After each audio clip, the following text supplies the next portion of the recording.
Louvado seja nosso Senhor Jesus Cristo, que para sempre seja louvado este Deus amado, adorado, buscado e querido por todos, porque Ele verdadeiramente veio nos buscar como um pastor saudoso, saudosista, um pastor zeloso. Ele veio completamente, completamente armado, vamos nos dizer assim, com bordão, com cajado, com alimento e, acima de tudo, com muito amor. Se vestindo de bom pastor, veio atrás da ovelha fugidia, de nós, ovelhas perdidas e ovelhas doentes, ovelhas rebeldes. Ele veio em busca do rebanho no qual há várias realidades no coração das ovelhinhas. Mas, enfim, todas elas são ovelhas, que dentro da categoria de ovelhas, elas são míopes, enxergam tão pouco, por isso o pastor tem que soltar a voz de vez em quando, falando o nome de alguma, soltando algum tipo de som para que elas se orientem e vejam e percebam que o pastor está por perto, porque senão elas vão se perdendo. Elas não têm olfato, o olfato delas é muito ruim, por isso ela não distingue muito bem os alimentos, o que ela pode, o que ela não pode se alimentar. E quando ela alimenta de algo que não é do trivial, ela passa mal e pode dar uma indigestão e pode até morrer. E ela não distingue o veneno do próprio alimento. Por isso o pastor tem que levá-las onde ele sabe que não há contaminação de nenhuma outro outro ramo, outra planta que possa envenená-las ou adoecê-las. A ovelha não tem defesa nenhuma, ela não tem chifre, ela não tem garra, ela tem apenas uma cabeça arredondada e, e dois cascos nos pés, mas não tem unhas para se defender do predador. A ovelha precisa de um tosqueador que a tosquie de quando em quando, porque a lã ela vai entrelaçando de tal forma umas às outras, e ali dentro, no meio da lã que vai crescendo, as bicheiras, carrapatos, bactérias de toda sorte de natureza entram e penetram naquela lã impenetrável pela mão humana, e ali pode formar grandes ferimentos, grandes feridas que podem infeccioná-las e levá-las à morte. Por isso ela precisa de uma tosquiação periódica. Ela precisa ficar completamente despida da lã. E o pastor sabe de quando em quanto tempo deve tosquiá-las. Elas precisam viver em rebanhos, e o pastor nunca deve abandoná-las, a não ser que há um redil, há um curral bem fechado, onde o predador, o lobo, ali não entre. E na convivência do pastor com as ovelhas vai surgindo de tal forma uma amizade, vai surgindo uma convivência amorosa tão grande que nas tendas pelas terras da Palestina, de Israel, a gente, quando viaja para aquelas bandas, a gente vê os nômades, os pastores, com tendas armadas, tipo tendas de ciganos, ali deitados, e as ovelhas, na hora da chuva, na hora do vento, se recolhem ali dentro. E muitas vezes a ovelha come no prato do pastor, muitas vezes ela reclina a cabeça no ventre do pastor, que dorme em qualquer lugar, pois está acostumado, aquela é a profissão dele, e ele ama as ovelhas e dá vida pelas ovelhas. Ele está sempre de sentinela, de atalaia, olhando se não há nenhum perigo por perto. E Jesus é exatamente esse pastor, que é médico, que é aquele que tosquia, é aquele que arrebata, é aquele que quando conta as ovelhas na hora que o sol se põe no poente e percebe que falta uma, ele deixa todas os 90 ali dentro da tenda, perto da tenda, e sai gritando, chamando a ovelha perdida, porque ele conhece todas pelo nome e todas as ovelhas o conhecem pelo tom da voz. Enquanto ele não encontra a ovelha, ele não volta ao redil, ao encontro das outras. Volta assoviando e cantando com a ovelhinha no pescoço. E é muito interessante essa questão que eu falo hoje, que o Espírito Santo me chama a dar essa mensagem através de Jesus Pastor. É muito interessante porque quando nós percebemos que este pastor diferencia, ele difere de todos os mercenários, ele diz isso com toda clareza no capítulo 10, versículo 10 de João. João é o único que fala de Jesus bom pastor, embora biblicamente falando, Salmo 22, Ezequiel 36 e vários outros profetas citam Deus como pastor e as ovelhas comparando conosco, porque nós somos como ovelhas, nós não temos faro para perceber a presença do inimigo, para distinguir o alimento. Nós nos alimentamos de tudo que entra pela televisão, pelos sites da vida, pelos visores dos celulares. Nós nos alimentamos.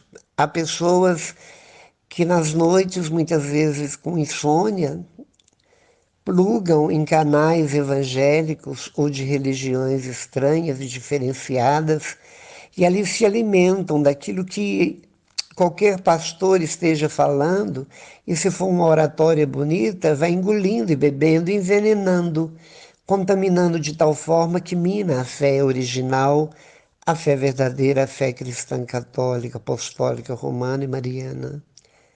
E às vezes vai mudando de itinerário por causa deste envenenamento. Adoece a fé. Como que nós lutamos contra o inimigo que muitas vezes é oculto, se não dependermos da igreja e de seus pastores, num processo de possessão, por exemplo? Como arrancar o inimigo invisível de uma ovelha que sofre, que muda totalmente porque foi tomado?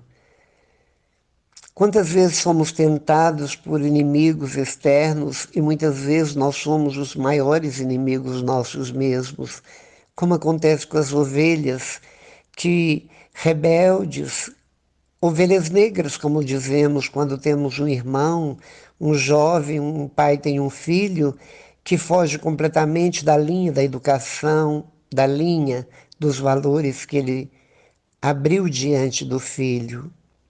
São chamados de ovelhas negras. Entendemos muito bem essa comparação, a rebeldia.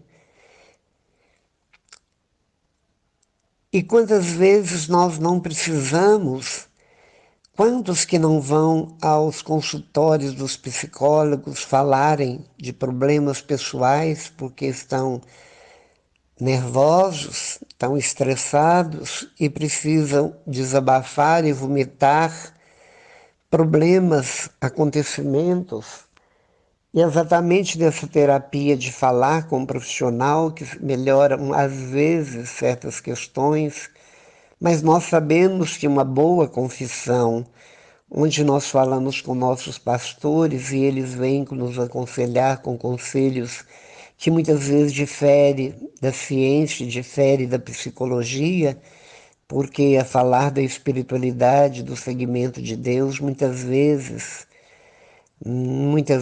não combinam, não perpassam um ao outro. e o quanto que melhora a vida desta ovelha, a qualidade de vida dessa ovelha, porque sabemos que o pastor, muito além de ser médico, ele é o próprio remédio. Quando a ovelha encontra o pastor, depois de perdida por algum tempo, ela saltita, ela mostra a alegria pulando como carneirinhos, na alegria de encontrar o rebanho. Ali ela se sente segura, ali ela se sente amada, acolhida. Por isso é preciso uma tosquia de quando em vez, deixar que Deus nos tosquie, tirando de nós toda bicheira de pecados acumulados, infeccionados, tirar a lã, que é a roupagem do homem antigo, do homem velho, que tem mau cheiro, que está cheio, infestado de bactérias, carrapatos, virulentos. É preciso vestir uma veste da graça, tomar o banho da misericórdia. E quantas vezes o pastor quase morre de susto quando ele vê que num balido triste, no balir triste de uma ovelha, que quando vem o predador, quando ele a apanha, abocanha, ela não, ela não debate, ela não se defende, não luta contra o predador. A fragilidade, a miopia dela é tão grande, a fragilidade é tão grande que ela simplesmente dá tristes balidos e se entrega inteiramente ao predador. E nós não temos como lutar, muitas vezes, com o inimigo que está dentro de nós mesmos, os inimigos que nos faz ficar mansos e submetidos dentro de tentações disfarçadas, em lobos disfarçados de belezas, lobos disfarçados de mulheres lindas, de homens belíssimos, de bebidas, de garrafas, de embalagens lindas, mas que por dentro existe um veneno. Quantas decepções e casamentos desfeitos, porque depois de olhar as aparências, viver as aparências que tanto nos atrai e nos engana, como uma miragem, depois nós percebemos o buraco que caímos, a armadilha que nós fomos pegos. E muitas vezes tentamos sair, mas saímos machucados, muito machucados. Quantas relações, quantas mulheres com câncer. Quando encontramos uma associação de mulheres cancerígenas, nas reuniões dessas associações, o assunto que se rola entre os grupinhos femininos é o meu marido, meu ex-marido, meu ex-namorado. É sempre uma relação que foi uma relação traumática e que deixou nela sequelas tão profundas, e está provado que muitas vezes o câncer feminino está exatamente está ali acontecendo como consequência das grandes decepções e sofrimentos que muitas vezes elas não falam, porque o medo apavora-nas, porque elas são frágeis. Qualquer homem domina uma mulher muito facilmente. Quantas mortes, quantas palavras terríveis elas escutam de homens que no início eram galanteadores, eram cavalheiros e agora se tornaram verdadeiros demônios. Parece forte demais o que eu falo, mas é uma realidade muito evidente no nosso meio e principalmente ultimamente com a pandemia, onde todos estão extremamente estressados, onde os hospitais estão hiperlotados, não com pessoas com Covid, mas por consequência de tudo isso que o Covid globalizado no mundo inteiro tem causado ao psiquismo de nós seres humanos, das ovelhas perdidas da casa de Israel, perdidas da casa de Patos de Minas, Patrocínio, Berlândia, Belo Horizonte, as grandes metrópoles, outras nações, grandes nações internacionais, o mundo todo, um mundo tão gigantesco onde a conexão de toda a parafernália da tecnologia moderna conectou-nos ao extremo norte do mundo, de um lado para o outro do mundo, conectou também enfermidades. E todos nós somos farinha do mesmo saco. Todos nós, homens e mulheres, carregamos as mesmas realidades. Diferem nós uns dos outros a questão de língua e cultura, mas na realidade somos todos ovelhas. E muitos são cabritos, e muitos são lobos. Lobos que se acham, mas lobos também que têm predadores maiores que também os devoram. E da mesma forma nós vemos hoje no Evangelho de hoje a mulher encurvada que Jesus, colocando a mão sobre ela, a levanta. Por isso é preciso que nós, diante da mão invisível, mas real de Deus que nos toca, porque pedimos, Jesus, solte os seus braços da cruz, nos acolha, nos levante diante da sua pele nua, uma pele completamente manchada, pintada como numa pintura surrealista, mas que este sangue, esses hematomas que tiveste, Senhor, antes da sua morte na cruz, é exatamente o sumo de uma planta que se esmaga para tomar e para curar. Um sumo amargo, às vezes, um sumo de gosto muito repelente, indigesto, mas são estes que curam. É pensar que aquele sangue que brotou do seu corpo sacrossanto, que significa morte, que significa a vida que se esvaiu pelas perfurações, pelas chicotadas, pelos pontapés, pelos murros, pelo sofrimento da flagelação pendurado num poste. É exatamente este sangue que nos cura, que nos lava, que nos descontamina, que nos fortalece e que, acima de tudo, nos salva da morte.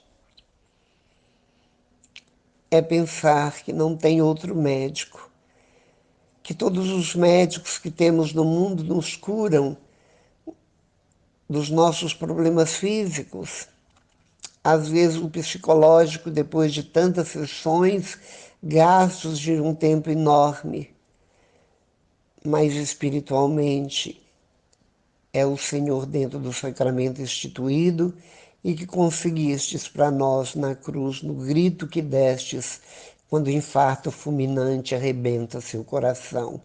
E o seu grito em forma de oração alcança o coração do Pai, que, tocado, curva-se diante do mundo, abarca junto de vós, Jesus, e nos dá a redenção eterna. Por isso te pedimos, Jesus, que por misericórdia derrame seu sangue sobre nós, levanta-nos, tire-nos dessa encurvatura que estamos há tanto tempo de indignidade, de medo, de dores, de aleijumes por causa de pecados mortais que não ousamos contar para o Padre, que não ousamos assumi-los e que muitas vezes são tantos pecadinhos somatizados e que muitas vezes dizemos que um padre é um pecador como eu, que não é ele que vai me tirar esses pecados que me matam no dia a dia. E por mais pecador que seja o pastor, foi dado a ele a ordem foi dada a ele, não a você.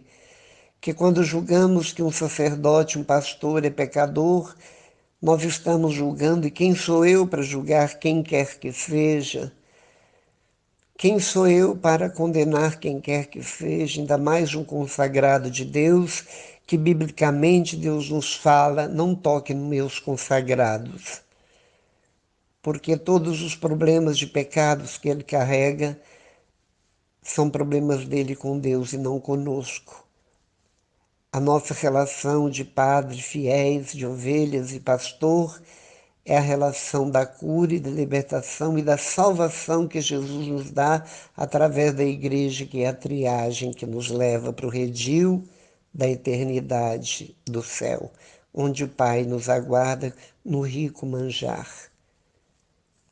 Nossa Senhora também é a colaboradora, copastora, que também nos ajuda muito a procurarmos quando estamos perdidos, com a unha na cabeça. Quantas vezes nós pensamos em suicídio? Quantas vezes nós pensamos que a vida está pesada demais, talvez a morte seria uma solução?